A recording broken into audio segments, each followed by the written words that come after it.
But first, let me ask you about Saudi Arabia, the vote that we had yesterday. The White House has weighed in on the politics of it, the potential diplomatic ramifications of it, calling it the most embarrassing thing the Senate has done in several decades.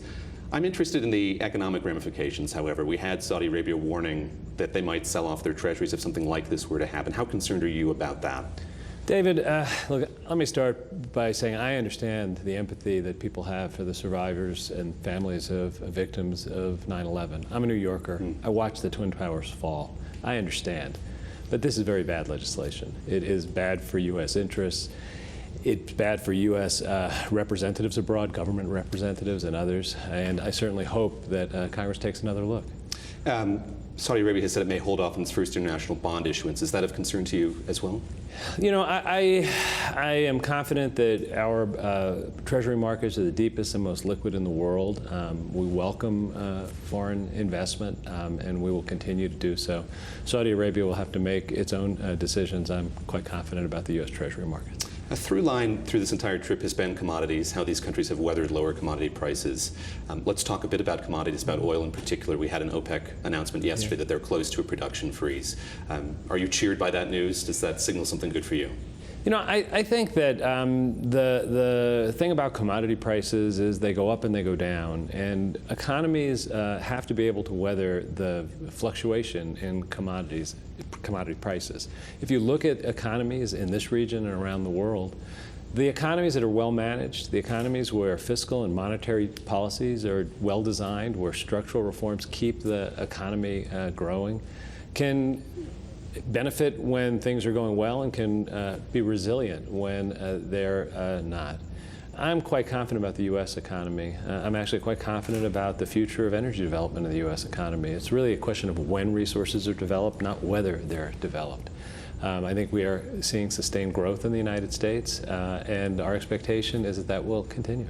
So, taking what you just said there about how you can judge an economy's health by how well it can weather ups and downs, looking at some of the countries you visited, Argentina, Brazil, Colombia yesterday, how successfully have they weathered this downturn, and how well equipped are they for the next downturn, do you think? You know, I actually think here in Mexico, the government has had sound fiscal policy, sound monetary policy. They've managed their oil revenues so that they had a cushion for a couple of years of low prices. In Colombia, there's two things going on. It's not just the price. The volumes of production have gone down. They knew that that was happening with or without a change in price, and they had a budget built on an expectation that revenues from oil would be declining. There's no question that it has an impact on an economy where oil development and export is a major part of the economy. But I actually think if you look in this region, you've seen government economic policy help to stabilize the ability of the economy to be resilient. It doesn't mean that there isn't a negative drag, but I do think it's been a good example of good fiscal policy. We're here in Mexico City. You're set to deliver a speech at a Mexican university in just a little while on the U.S.-Mexico relationship. It seems like in this campaign season, it's hard to cleave politics from that relationship itself. And I'll make a small bet with you here that somebody in the audience is going to ask you about the risk of financial contagion depending on what happens with the election. We've been looking at the peso throughout the campaign, seeing it rise and fall with what's been going on. What's your answer to those who are worried about financial contagion because of the election? You know, first, David, this is not my first trip to Mexico as Treasury Secretary. It's the fourth time I've been here in this administration, the second time as Treasury Secretary, and there's a reason for that. U.S.-Mexico relationship is very important. It's important as an economic relationship. It's important as a security relationship. That is what I'll be speaking about in the speech later this morning. In the region, the U.S. relationship with the Western Hemisphere for our entire history has been central to our sense of our security interests and our economic interests. I think we have deep relationships here that we have put a lot of emphasis on deepening and developing, and I'm here to speak about that. You know, I think that there's no question but that the U.S. and Mexican economy are very much interconnected. You look at the number of people who go back and forth, the goods that go back and forth. We sell a lot to Mexico as well. I think it's important for both of our countries to do well, and I think it's important for both of our countries for us to do well together. I would imagine that you're more interested in monetary policy, then masonry, fiscal policy, then fencing. But there will be conversation about the prospects of this wall. Your speech today is much more about openness, a concerted effort there to very much. I think that there is a lot of anxiety in the world today about the effect that technology and globalization are having on the daily lives of the people in not just the United States or Mexico, but we see it in Europe, we see it around the world. I think that the answer cannot be to shut ourselves off and say that we can do better with lower growth. And the answer cannot be to say we're going to separate our interests from the interests of our neighbors and not cooperate. What we have to also do is look at why that anxiety is there. And I can speak from a U.S. perspective. It's not hard for me to understand. And we've had policy proposals over the years. Some have been enacted, others are pending. We know that there are a lot of people in America who don't feel that they benefit from economic growth. So you can win the argument on trade that the economy will grow, but people will say, what does it mean for me? What's the answer to that? The answer to that is we invest in the things that people see affecting their lives. We have infrastructure that needs to be modernized. That creates good jobs, and it also tells people we care that you sit for 2 hours in traffic on the way to work. Nobody enjoys being stuck in traffic for 2 hours in the morning. We know that people are worried about, will their kids have the kind of opportunity that they had? Well, secondary education, primary education, technical education, we can help people get the skills they need. Childcare, it's a burden that most working families struggle with. We've had proposals to deal with all of that. We've had some success. We need to do more. I think that if we sent the message as a government, and if governments around the world sent the message that we're determined to have overall growth touch your life, we could get back to a place where there was a broad understanding that there's a benefit from the interconnectedness. We last spoke in China ahead of the EU referendum in the UK. Several months have passed now. You've been back and forth. You've been talking to your counterparts there and at meetings around the world. How important is it to you and to the administration that the City of London remain the financial hub that it has been? Obviously, the United States and the UK have a deep relationship. It goes well beyond the economic relationship. They have been a strong, like-minded partner on so many strategic issues over the years. We're going to maintain a close relationship with the UK as the UK and Europe work out their own future relationship. The sorting out of where banking will be done will happen over time. I think that there is a lot of interest in the world in having it settle down, but there also has to be patience because this is going to be a long process. I'm encouraged that the engagement is a constructive one so far. It wasn't clear right after the vote whether I'd be able to say that at this point out.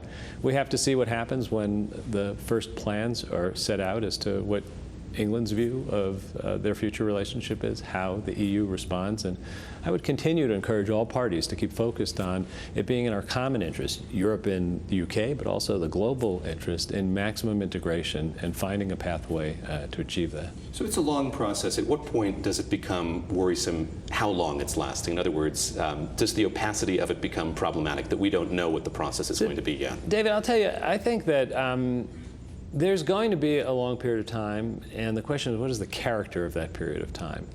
If it's an environment of amicable engagement where it's not parties trying to show the other one that they made a mistake or that they're proving that they're the better or superior party, if it's about finding a pathway towards maximum integration in a world that has changed, I think there'll be patience. If it starts to get to be a very contentious negotiation, I think the time will matter more. It's hard to imagine a quick solution that's a good solution because this is complicated. It's going to take time to develop ideas. It's also going to take time for the politics to settle in on both sides. So I think it's a mistake to raise expectations in the kind of business world that this will get resolved in weeks or even a couple of months. I do think the character of the engagement will have a lot to do with the confidence that it's going to end in a place that is constructive. I want to ask you about state aid. I sat down with the European Competition Commissioner Vestager last week, and she said there was, in her words, a clash of understanding when it comes to these issues between the Commission and the Treasury Department. Do you agree with that characterization? And you met with her last week. Do you have more confidence here that she's not targeting U.S. companies in particular? Let me start with what we agree on, and I've met with Commissioner Vestager quite a number of times. We agree that it's wrong for companies to be able to do their tax planning to make large amounts of income stateless and not subject to tax. So we don't disagree on that. We have a solution in the United States. First, we need to reform our tax code and make it less attractive for companies to leave. We think our allies and friends around the world shouldn't have competitively low tax rates that are a magnet, and that's government policy that we need to take action on. But what I disagree on is this idea that you can rewrite tax law retroactively, take a national tax agreement with a company and write new rules, and shift the tax burden from being a U.S. tax burden to being a European tax burden. Now, where the difference comes in is she doesn't believe that it's a tax policy. She thinks it's a state aid policy and that the rules of state aid make that appropriate. I think in the world of tax policy, I'm not alone in thinking that this looks very much like a retroactive tax and an action that shifts the address of where the taxes are paid. Obviously, we have a lot of work to do in the United States, but we don't think it's right for that to be preempted by an action by another sovereign entity. I also think it is not going to contribute to an environment where U.S. businesses and businesses from other countries will have as much confidence that they understand what the terms that they're doing business on, because when you do that kind of retroactive policy, it creates uncertainty.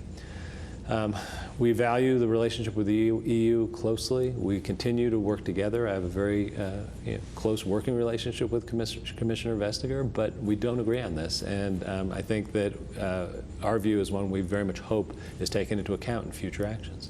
Yesterday, the Colombian finance minister was talking about the need for more private sector investment in his country and others in the region. I wonder sort of what could be done, what more could be done to encourage that in emerging markets writ large, to encourage that kind of outside investment? Look, I think the peace agreement in Colombia is a big step. We were talking about uncertainty a moment ago. When you have over a decade-long war in a country, it creates a lot of uncertainty. That doesn't get resolved the day the agreement is signed. There needs to be confidence that it's durable, but I think that if this agreement is implemented and that sense of durable stability becomes more widely accepted, there's a lot of pluses in the Colombian economy. They have been running a very sound economic policy. They're respected around the world for having done so under difficult circumstances. They have a credit rating that gives them access on favorable terms to international markets. They have plans to continue to do that. I think there's a combination of things in Colombia where the expectations of a big dramatic event like the signing in Cartagena are that things will change tomorrow. Things don't change overnight, but they do start to change. And I think this could be the beginning of a new and more prosperous period in terms of Colombia being an attractive place to attract foreign investment.